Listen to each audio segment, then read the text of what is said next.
దేవుని నామమునకు మహిమ కలుగును గాక.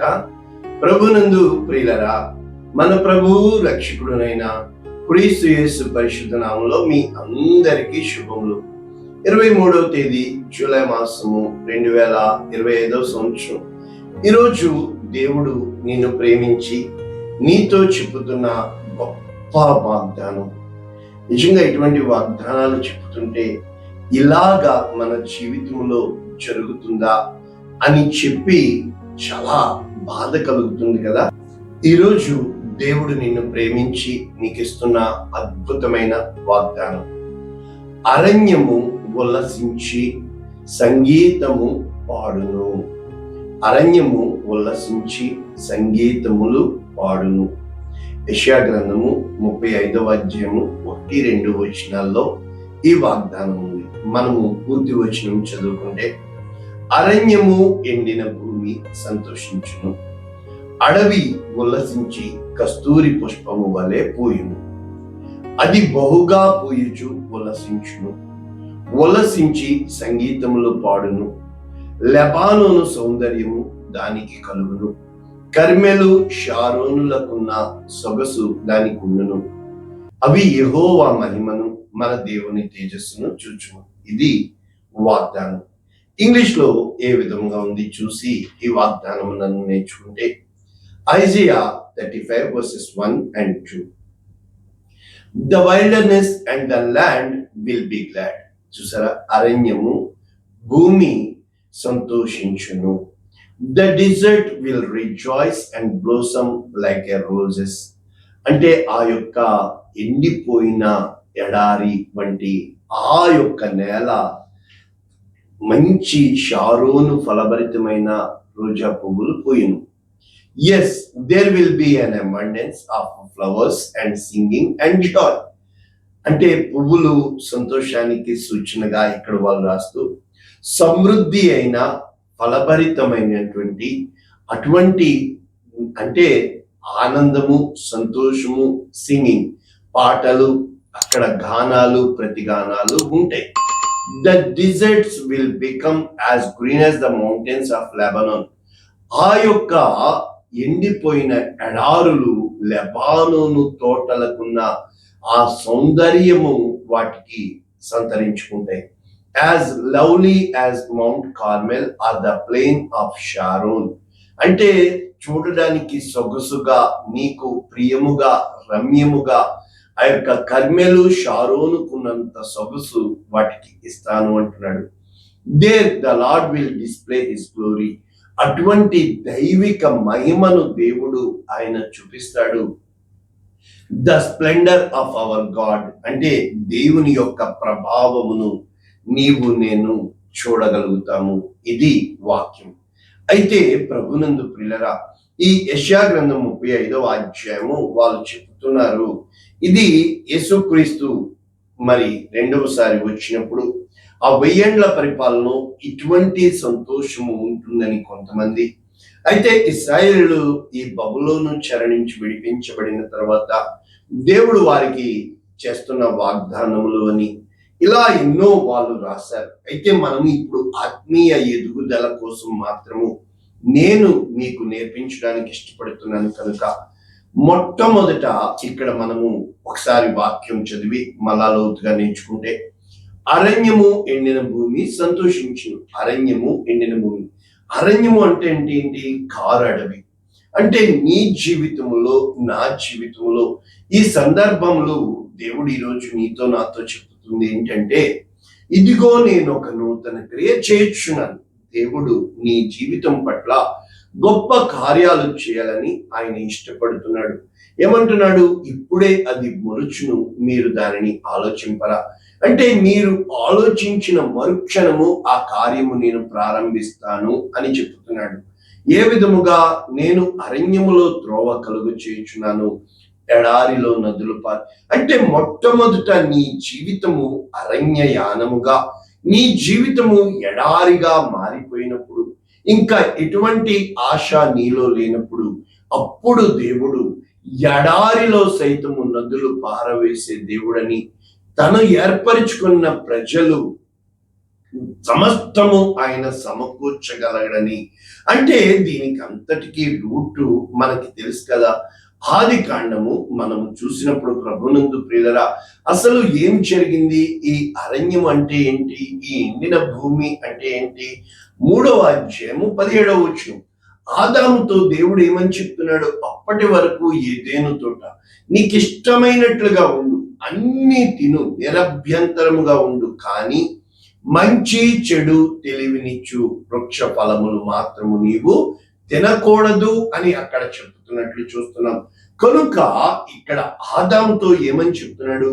నీవు నీ భార్య మాట విని, అంటే ఆజ్ఞకు అవిధేయుడిగా, నీవు విధేయుడవు కాకుండా ఎప్పుడు అయితే నీ ఇష్టానుసారంగా నువ్వు చేయడానికి వెళ్ళిపోయావో, దేవుని చిత్తములో ఇమడడానికి నువ్వు ప్రయత్నం చేయక నీ స్వచిత్తానికి నువ్వు వెళ్ళిపోయావో, నీ యొక్క ప్రేరేపించబడిన ప్రేరేపణకి నీవు లోబడ్డావో, ఇద్దరు యజమానులు, ఒకరు దేవుడు, రెండవది పాపము. కనుక ఈ దైవ చిత్తానుసారము ఎప్పుడు లోబడి ఉండుట నేర్పిస్తుంది, ఈ లోకానుసారము ఎప్పుడు తిరగబడటం నేర్పిస్తూ ఉంటుంది. నీ జీవితంలో, నా జీవితంలో జరిగే ప్రతి పరిణామాలు కూడా లోబడుతున్నామా లేక తిరగబడుతున్నామా? అందుకనే సమూయేలు సౌలుతో అంటాడు, మాట వినుట బలులను అర్పించుట కంటే అంటే శ్రేష్టమైనది సోదె చెప్పుట తిరుగుబాటు స్వభావానికి. కనుక ప్రభువునందు ప్రియుల, ఇక్కడ ఏమని చెప్తున్నాడు దేవుడు? నీ నిమిత్తము నేల శపించబడి ఉన్నది. కనుక ఆ రోజున దేవుడు చేసిన సస్యభరితమైన నేల శపించబడిన తర్వాత ముండ్ల తుప్పలు, గచ్చ పొదలు అది మొలిపించింది. కనుక పొలములోని పంట నీవు తింటావు, నేలకు తిరిగి చేరు వరకు నీ ముఖపు చెమట కాచి అని ఇక్కడ చెప్పబడి ఏదేను తోట నుంచి పంపించి సేద్యపరచుటకు పంపించి వేసినట్లు మనము ఇక్కడ చూడగలుగుతున్నాం. ఆది కాండము 4వ అధ్యాయము 10వ వచనం. కయీను యొక్క తీర్పు ఇక్కడ ఉంది.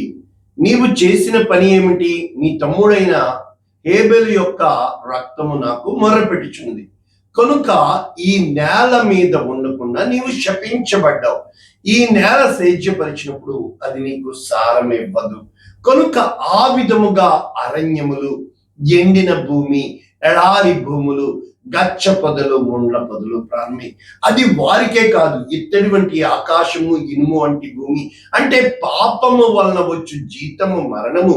చాలా మంది అంటారు చనిపోలేదు కదా, కాదు, ఆ పాపాన్ని వారు కన్నారు.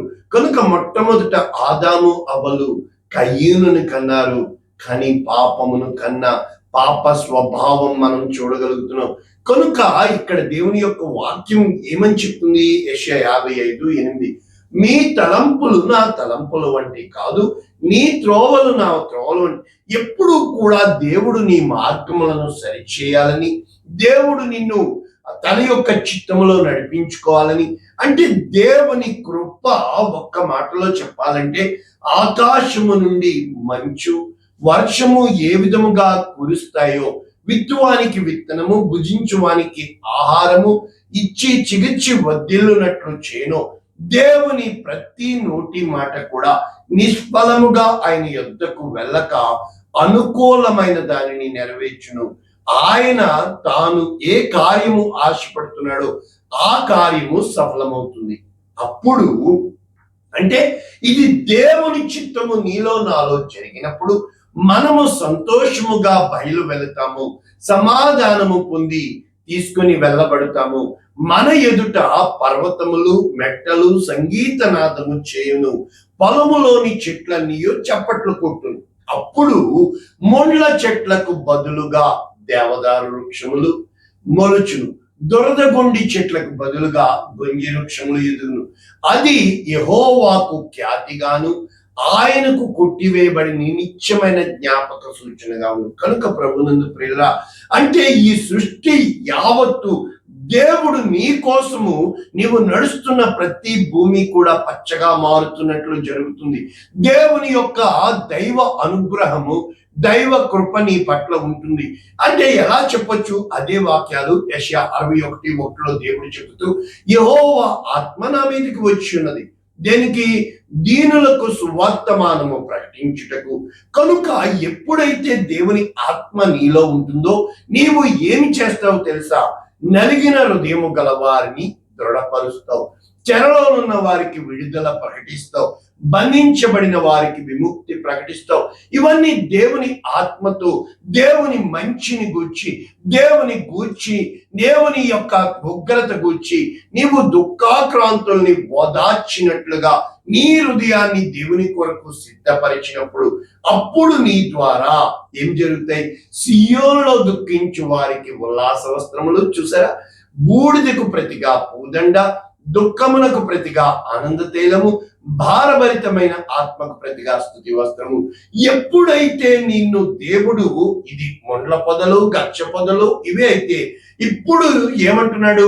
మస్తకి వృక్షములు, యెహోవా నాటిన చెట్లు అని దేవుడు సంతోషించాలని నీ ద్వారా నా ద్వారా ఇష్టపడుతున్నాడు. అందుకే ఏలియా ఆత్మ కలిగిన బాప్తిస్మిచ్చి యోహాను కోసము యెషయా గ్రంథము 40వ అధ్యాయము 13 మనకి నేర్పించిన ప్రకారము 13వ వచనం, యెహోవా ఆత్మకు నేర్పిన వాడెవడు, ఆయనకు మంత్రి అయి ఆలోచన చెప్పేవాడెవడు అంటూ 3వ వచనం నుంచి మనము ఇక్కడ బాప్తిస్మిచ్చి యోహాను ద మిషన్ మనం చూడగలుగుతున్నాం. ఏమంటున్నాడు? అరణ్యములో, అడవిలో కేకలు వేయుచున్నాడు. ఏమని? యెహోవాకు మార్గము సిద్ధపరచుడి, ఎడారిలో రాజ్య మార్గము సరళము చేయుడి, ప్రతి లోయ ఎత్తు చేయవలను, ప్రతి పర్వతము ప్రతి కొండ అణచవలను. అంటే ఇది నీ జీవితంలో ఉన్న దేవునికి విరోధకరమైన ఆ అడవి వంటి అరణ్యం అయిపోయింది నా బ్రతుకు, అందరూ నక్కల పాలైపోయింది, కుక్కల పాలైపోయింది అంటున్నావు. కానీ అవి అన్నీ నీ హృదయంలో జరిగేవని, నీ హృదయంలో నిప్పుకోలు నివసిస్తాయని ఇదిగో యెషయా గ్రంథము 51వ అధ్యాయం 2వ వచనం మనం నేర్చుకుంటే, మీ తండ్రి అయిన అబ్రహాము సంగతి, అబ్రహాము ఒంటరి అయినప్పుడు దేవుడు పిలిచాడు, అతనిని బహుగా ఆశీర్వదించాడు, పెక్కు ఒక గొప్ప దేశముగా దీవించిన దేవుడు ఈ రోజు నిన్ను ఆదరిస్తున్నాడు. ఏ విధముగా?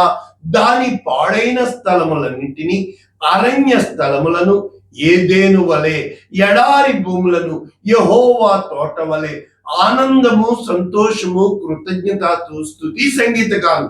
నాకు అనేక మంది తెలుసు, వారు నా చేత ప్రార్థన చేయించుకుంటున్నారు, అయ్యగారు పని లేదు, మంచి పని దొరుకుతుంది, జీతం వస్తుంది, అలతూలు వెళ్ళిపోతారు, 6 నెలలు చేసుకుంటారు, అయ్యగారు ఇల్లు కట్టుకుంటారు. తీరా చూస్తే దేవుని ముఖం కూడా చూడరు, నా ముఖం చూసి ఏదో కానుక ఇచ్చినట్టు ఏదో 2 దినాలు చేతిలో పెట్టి, అంటే నువ్వు కట్టుకున్నావు ఇల్లు, ప్రార్థన చేయించావు, పని దొరికింది, కానీ ఈ నా మాటలు విని, అంటే దేవునికి ప్రార్థన చేయగా నాకు దేవుడు ఈ జీతం ఇచ్చాడు, నేను కృతజ్ఞత కలిగి ఉండాలి అంటే నువ్వు దేవుని మీద కట్టగలుగుతున్నావా? నీ ఇల్లు నువ్వు కడుతున్నావు, ఇక్కడ ముసలిదాన్ని అయిపోతున్నావు, వెళ్తున్నావు, ఇల్లు కట్టుకున్నావు, వేరే వాళ్ళు అనుభవిస్తున్నారు, చచ్చిపోతున్నావు. ఇది చెప్తే మీకు బాధ.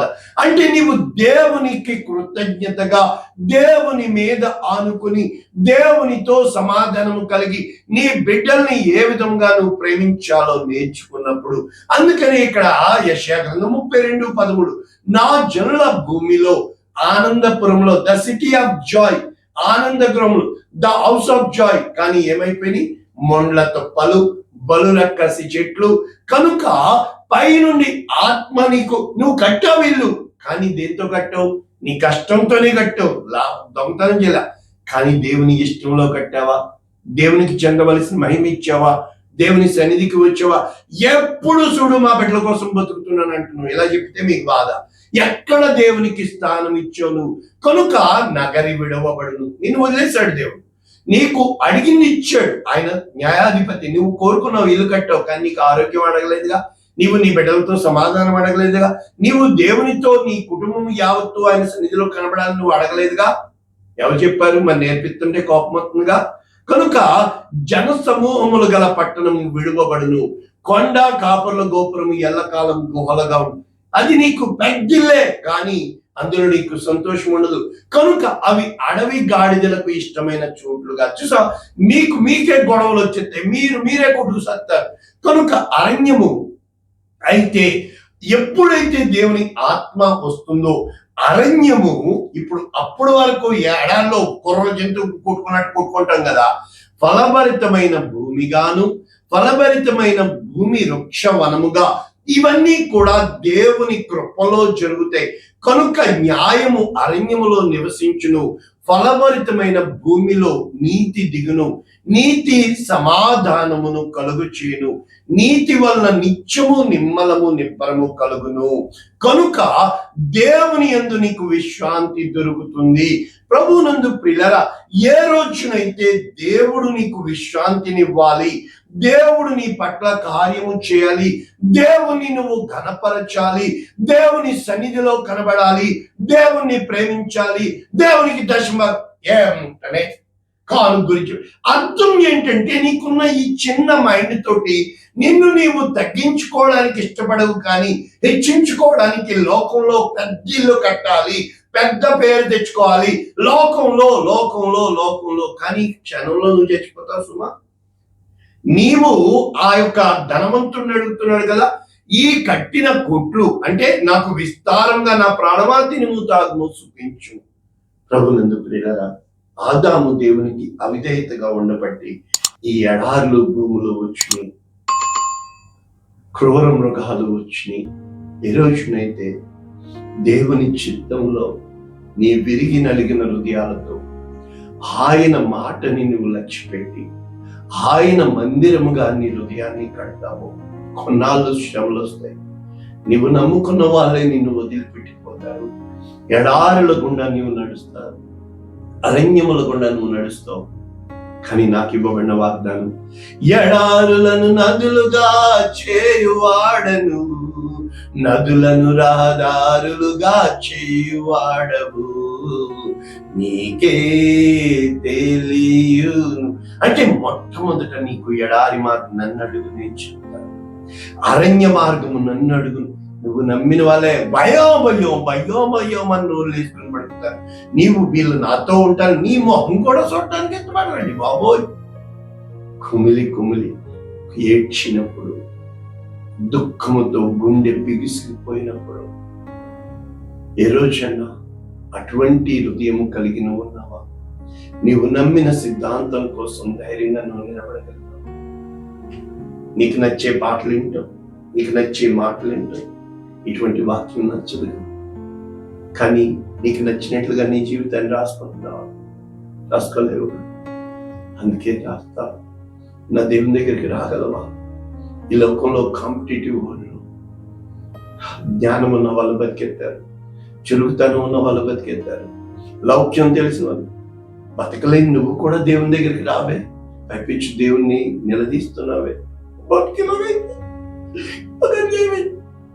ఏ రోజన్నా దేవా, నన్ను ఇలా చేసినందుకు వందనాలయ్యా, నన్ను పోషించువాడవు, నన్ను రక్షించువాడవు, సమస్తము సమకూర్చువాడవు నీవని ఎందుకు చెప్పలేక?